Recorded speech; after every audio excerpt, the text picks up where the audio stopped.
dolls, and welcome into another video. Hopefully my mic is actually working now, so we should have some really nice clear audio. The markets have just opened, and you guys can see that our Bitcoin has actually had a tiny cool off, and again our GVO play has opened up in the green, along with our beautiful NIO stock that has actually jumped up today about 8% from yesterday. So that is some wonderful news. NIO is now on shape and on form for that hopefully W-shaped recovery. So hopefully once we get to this area of around $41, we won't have too much of a hard time trying to break through this layer of resistance. But that is where I expect this stock to go in the short term. So I will be keeping my eyes, and if again we do have any retracements down below that 35, then I believe that this is going to be a very strong solid support line. So I do think now that NIO has in fact made a bottom on this layer. Now, what can we expect from markets today? There isn't too much news out today, guys, apart from the fact that we do have the MJ sector and some legalization bills that have actually landed on New York. Now, it does say here that the legalization leaders made clear that they intend to swiftly advance their legalization, which is the result of extensive negotiations with the governor, and this again is into New York City.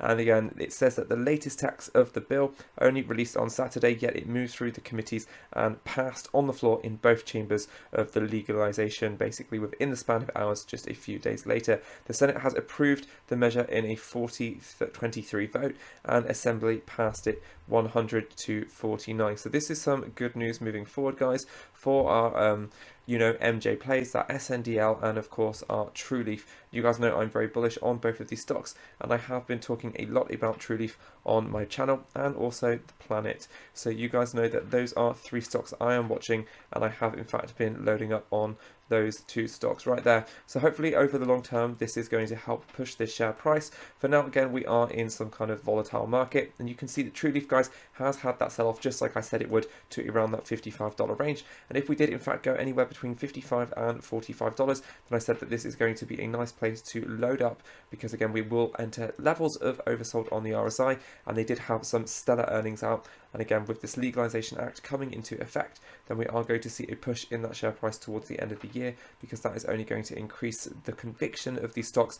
And I like the fact that these stocks do tend to test above that 50 on the SMA, and this is one of the first times over the last kind of month where we have actually done below that 100 and also the 50 SMA levels, which doesn't seem to happen very often on this stock. If you look at it all the way back to July last year, then you can see that really only once before we did actually have some area of consolidation where we were in fact in a downtrend, and this was quickly reverted into the bull market, and we did see an explosion in that share price. So I do believe that in the short term we may see just a little bit of volatility, but if we do actually manage to have any more dipping, then this is going to be a very nice place to start loading our boats, because in the long term this is going to be a multi-bag stock, and I believe that this stock does have a 2x potential, and this could easily be a triple-digit stock in the future, depending on how that legalization goes. And of course, once everything does move through, then again we are going to get those large banks and institutions, guys, that are going to start to buy into these stocks moving forward. So that is what is happening there, and you can see already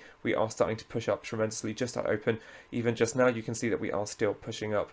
So that is one stock that I am loading up on right now that I am watching. If you would like a full breakdown on our beautiful Palantir play, guys, I have just released a video, so be sure to check it out. I will link it above now, and it does give a full price prediction for the end of the year, my full bull thesis moving forward, and where I see this stock going in the future. Now, what is happening with the Nasdaq? The Nasdaq is actually having a small sell-off from those highs. So again, it is just cooling off, and we have actually retraced back to that 21 EMA. And again, you can also see here that on the SPY, which is the S&P 500, we are sitting near levels of all-time highs. So the markets have kind of leveled out somewhat from all of that volatility. And again, most of the players in our watch list are now green, which is really, really good news. You guys know that I did say that we are going to have a lot of volatility because we are investing our plays, a lot of the plays on this channel, into innovation, disruptive innovation, and also into growth stocks, which are going to be some of the most volatile stocks right now on the market. So if you cannot stomach volatility, then again, always make sure to do your own due diligence and research. Make sure that you are extremely diversified inside your portfolio, that you do in fact have those recovery plays, a lot of the plays I have been talking about on this channel. And one of the cruise lines I've never spoken about, guys, is CCL, which is for Carnival Cruises. So if you would like me to do a video breakdown on whether you think we should be investing in the cruise industry right now, then do let me know below in the comments, and if I get enough comments, then I will make a video of that for you guys.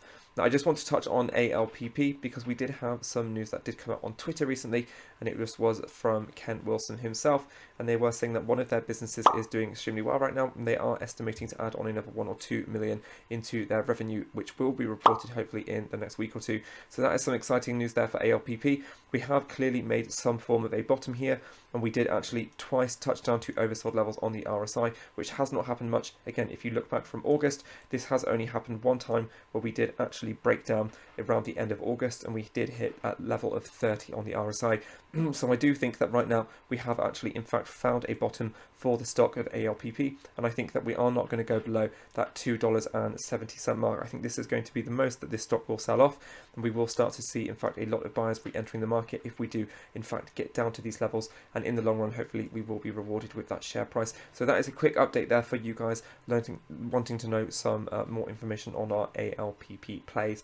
Now, with our Marathon Payment Group and our Riot blockchain, as Bitcoin is cooling off, because they usually have a day behind the scheduling of Bitcoin, this could potentially be a nice place to take profits again if you did load up below that $35 range, just as I had said back here over the last week. So you would be now sitting up over 25% in your position, and again waiting for those pullbacks and those dips are essential to then reload the boat and then start to retest those highs. But if you can stomach volatility and you are in this for the long run, and again my price prediction on Marathon Payment Group is about $65 for the end of the year, then perhaps you are someone that would like to hold this all the way over for the next 9 months. So again, always make sure to do your own research on these guys, but they are very volatile plays. So these are some of the plays, guys, that I am watching right now, and I did mention yesterday in my video before I went to bed that I am strictly watching Tattooed Chef, because this is a big stock that in the future I think is going to have absolutely enormous revenues. So I'm very, very excited to see where this stock goes, and I think at these levels we have again found somewhat of a bottom, and this could be a potential place to start loading those boats. So that marks up this quick recap since markets have opened, guys. I hope that you guys are staying well and safe out there, and if you would like me to do a video on any of your favorite stocks, then do let me know below in the comments. Have a wonderful day, guys, and I'll see you back on my channel soon for some more content on investing. Ciao!